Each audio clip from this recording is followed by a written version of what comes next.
તમે સિંગલ છો કે કમિટેડ? સિંગલ. કેટલા ટાઈમથી? જન્મથી. મન થાય ત્યારે ફરી શકીએ એટલે સિંગલ રહેવામાં મજા છે. ટાઈમ ન દેવો પડે અને કોઈને એવું કઈને ન જવું પડે, તમારે જ્યાં જવું અહીંયા તમે જઈ શકો. સિંગલમાં ટિકિટ જો અડધી લેવી પડે આપણે એકની, ડબલમાં પછી બે કરવી પડે. ને હવે ટાઈમસર જાગીએ કે એટલે કામ ધંધે જવું હોય તો જાય. ખાલી ફાયદા જ છે, ગેરફાયદા તો કઈ છે જ નહીં. તમે આરામથી આઝાદ પંછી છો, ત્યાં જેટલું ઉડવું હોય એટલું ઉડી લ્યો. રાતના 3-4 વાગ્યા સુધી જે જાગતા એમાંથી 12 વાગ્યાનો સમય થઈ ગયા. ખાવાના લોચા થાય, બાયણે ફરવા ગયા હોય તો ક્યાંક ન મળે. સિંગલ છો તમે કેમ? સિંગલ. સિંગલ કેટલા ટાઈમથી? સિંગલ જ છું જન્મથી. સિંગલ રહેવાના ફાયદા ક્યાં ક્યાં છે? ફાયદામાં પહેલી વાત તો ખર્ચો હાવ ઓછો થાય. આપણા પેટ્રોલનો થાય ને એટલો જ, બીજો કાંઈ ખર્ચો થાય જ નહીં. પછી બીજો ફાયદો? બીજો પછી રાતે આપણે ટાઈમસર હોઈ શકીએ અને હવે ટાઈમસર જાગીએ કે એટલે કામ ધંધે જવું હોય તો જઈ શકીએ. અને ગેરફાયદા કેવા હોય તો સિંગલ? ગેરફાયદા તો ક્યારેક ક્યારેક એમ લાગે કે થોડાક એકલા છીએ, બાકી વધારે ગેરફાયદા મને નથી લાગે. ક્યારે એવું ફીલ થયું છે કે કાશ કોઈ હોત તો વધારે મજા આવત? ના, એવું ક્યારેય નથી. કોઈ નથી? બીજાને કોઈને જોઈને એવું ક્યારે એવું ના, નથી? એ બધાના ખર્ચા જોઈને જ મને એવું નથી થતું. ધારો કે તમારી કોઈ ગર્લફ્રેન્ડ કે કોઈ પાર્ટનર હોત અને તમારા ઘરે ખબર પડી જાત તો શું સીન ક્રિએટ થાત? એવું વધારે તો કઈ થાત નહીં, માની જાત ઘરે. માની જાત? તો શું વાંધો તમને? મને કાંઈ પ્રોબ્લેમ નથી એવો. સિંગલ છો? સિંગલ કેટલા ટાઈમથી? ઘણા ટાઈમથી. અચ્છા, તો સિંગલ રહેવાના ફાયદા ક્યાં ક્યાં છે? સિંગલ રહેવાના ફાયદા તો જેમ ઓલા સવારે વહેલું ઉઠાઈ જાય છે ને રાતે સુવાઈ જાય છે. પછી બીજો કોઈ ફાયદો કેવો હોય તો? ખર્ચો ઓછો થાય. અને ગેરફાયદા કેવા હોય તો? ક્યારેક બીજાનું જોઈનું જાય. ક્યારેક એવું થાય કે કોક મારી પાસે કોક હોત તો સારું. હા, અચ્છા, તો કેમ તમે સિંગલ કેમ છો? આ ભાઈબંધના લીધે. તોડાવી નાખે છે કે ખાવા નથી દેતા? ભેગા હોય અહીંયા થાય જ નહીં આ વયરમાં. ઓકે. કોઈ ક્યારે પ્રપોઝ કર્યું તમને? કર્યું હતું પણ હવે ભાઈબંધ હોય એમાં ન થાય ને. ધારો કે તમારી કોઈ ગર્લફ્રેન્ડ હોત અને તમારા ઘરે ખબર પડી જાત તો ન માને. તો ન માનત તો શું કે ખીજાત કે? એટલે સાહસ નથી કરતો. તમારા મતે સિંગલ રહેવાના ફાયદા ક્યાં ક્યાં છે? સિંગલ રહેવું તો તમારે કોઈને ટાઈમ ન દેવો પડે અને કોઈને એવું કઈને ન જવું પડે, તમારે જ્યાં જવું અહીંયા તમે જઈ શકો સિંગલ હોય તો, અને તમારી રીતે તમે તમારી લાઈફ જીવી શકો તો સિંગલ રહ્યો તો. અને ગેરફાયદા? ગેરફાયદોથી તો પછી બધાની જેવી વિચાર એવા. કરીએ સ્ટાર્ટ. Hello, hello ma'am. તમે સિંગલ છો કે કમિટેડ? મેરીડ છે. અચ્છા, ઓકે. તો પહેલાની તમારી લાઈફમાં તમે એમ શું માનો છો કે સિંગલ રહેવાના ક્યાં ક્યાં ફાયદા હોઈ શકે? સિંગલ રહેવાના ફાયદા મીન્સ કે મન થાય ત્યારે ફરી શકીએ, જઈ શકીએ.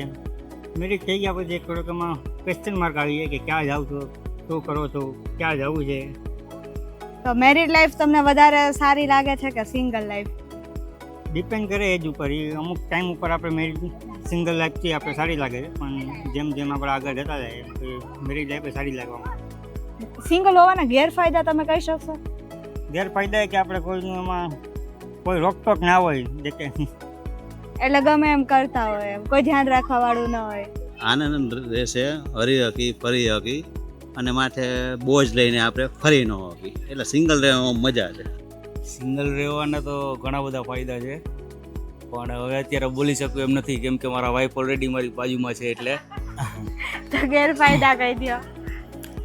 ગેરફાયદા પણ ઘણા બધા છે, પણ એ નહીં બોલી શકો? એ પણ નહીં બોલી શકું. જો એકલો હોત અત્યારે તો તમને ઘણું બધું કહી શકત. તમારા મુજબ સિંગલ લાઈફના ફાયદા ક્યાં ક્યાં છે? આમ તો જોવા જઈએ તો સિંગલ લાઈફના ઘણા બધા ફાયદા પણ છે અને ઘણા બધું કહીએ કે અનસપોર્ટેબલ પણ રહે છે ક્યાંક ને ક્યાંક. કે ક્યાંક ને ક્યાંક આપણે સિંગલ હોય છે ત્યારે એવું બનતું હોય છે કે આપણી જે લાઈફસ્ટાઈલ હોય છે એ કંઈક અલગ જ હોય છે. ક્યાંક કોઈ જાતનું રોકટોક નથી હોતું, ક્યાંય પણ કોઈ જાતનું કહીને કે કોઈ એવો પ્રોબ્લેમ નથી ક્યાંય થતું કે આપણે ક્યાંય કોઈ કહેતું આપણને. પણ જ્યારે એક રિલેશનશિપમાં આવી ગયા કે પછી એક લગ્ન જીવનની લાઈફમાં આવી જાય છે ત્યારે કંઈક આપણું લાઈફસ્ટાઈલ છે એ અલગ થઈ જાય છે, આખું પન્નું જ ફરી જાય છે. તો એ સારો ચેન્જ છે કે ખરાબ છે? હા, એ બહુ સારો ચેન્જ છે. આમ જોવા જઈએ તો બહુ સારો ચેન્જ છે. એમ કે બે લાઈફ પાર્ટનરની વચ્ચે જે વસ્તુ ચેન્જ થવી જોઈએ એ લગ્ન પછી જ થાય છે. ઘણા બધા ચેન્જીસ આવ્યા. જેમ કે એકાદ બે રાતના 3-4 વાગ્યા સુધી જે જાગતા એમાંથી 12 વાગ્યાનો સમય થઈ ગયા. જે બહારના જે ભાઈબંધ દોસ્તારો સાથે વધારે રખડવાના જે સમયો હતા એ ધીમે ક્યાંક ને ક્યાંક કામ ધંધામાં બિઝનેસમાં ક્યાંક ને ક્યાંક રહી ગયા છે અને ઘણું બધું ડેવલપ થયું છે લાઈફમાં. તો સિંગલ થાય ને સારું હતું એ પહેલા તમને એવું થાય છે? જરાય નહીં. હા, ક્યારેક થાય ઘણું બધું, ક્યારેક રોકટોક ક્યાંક જાજુ થઈ જાય ત્યારે એવું થાય કે આપણે આના કરતા તો ક્યાંક મોજ કરતા હાલતો. તો સિંગલ લાઈફને મિસ કરો છો કે નથી કરતા? નહીં, કરીએ, ક્યારેક કરીએ. સિંગલ રહેવાના તો ખાલી ફાયદા જ છે, ગેરફાયદા તો કંઈ છે જ નહીં. તમે આરામથી આઝાદ પંછી છો, ત્યાં જેટલું ઉડવું હોય એટલું ઉડી લ્યો. 25-26 વર્ષ સુધી તમે આઝાદ પંછી છો, એ એટલા જ ફાયદા છે. ગેરફાયદા તો મારા ખ્યાલથી કંઈ છે જ નહીં. કાંઈ નથી ગેરફાયદા. એટલે તમારે સિંગલ લાઈફ બેસ્ટ છે એમ ને? Single life best. સિંગલ છો? ના, મેરિડ. અચ્છા, તો સિંગલ રહેવાના ફાયદા તમારે કેવા હોય કે મેરેજ પહેલા ક્યાં ક્યાં ફાયદા છે? આખું બેડ મળે પહેલાં તો, પછી અડધું જ મળે ને. અરે બીજા ફાયદા એમ? સિંગલ રહેવાના, સિંગલમાં ટિકિટ જો અડધી લેવી પડે આપણે એકની, ડબલમાં પછી 2 કરવી પડે. એટલે પૈસા બચે ટૂંકમાં. પૈસા પૂરો ફૂલ બચે. પછી ફ્રીડમ ને એવી રીતે ફાયદો છે કે? ફ્રીડમમાં તો વાંધો ન આવે, ઓપન માઇન્ડેડ છોકરી મળી જાય તો હાલે. અને ગેરફાયદા કેવા હોય તો સિંગલના? સિંગલના ઘેર ખાવાના લોચા થાય, બાયણે ફરવા ગયા હોય તો ક્યાંક ન મળે તો ઓલી રાંધી દઈએ એમ. હા, પછી બીજો કોઈ ગેરફાયદો કેવો હોય તો? બીજો પટેલે કઈ ગેરફાયદો લગભગ તો કઈ નથી ગેરફાયદો.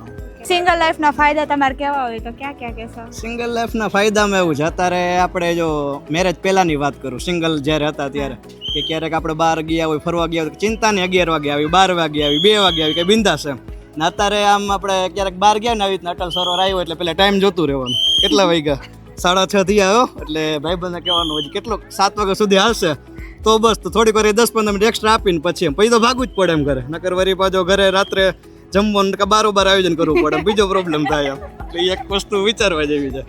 અને ગેરફાયદો કેવો હોય તો? ગેરફાયદો એટલે એ એક કઈ એમ કે આપણું લાઈફ પાર્ટનર હોય, આપણે ક્યારેક પ્રોબ્લેમ હોય કે કાંઈ આપણે ટેન્શન હોય તો આપણે કહેવાય ને કે દિવસનો ઘરનો બધો ઓફિસનું વર્ક કરીને ઠાયકા હોય, એમ થાય કે હવે થોડું ઘરે જઈને મસ્ત ખાલી આપણે કહેવાય ને કે હાથ ફેરી જાય તેમ થાય કે બધું આખા દિવસનો ઠાકા ઉતરી જાય.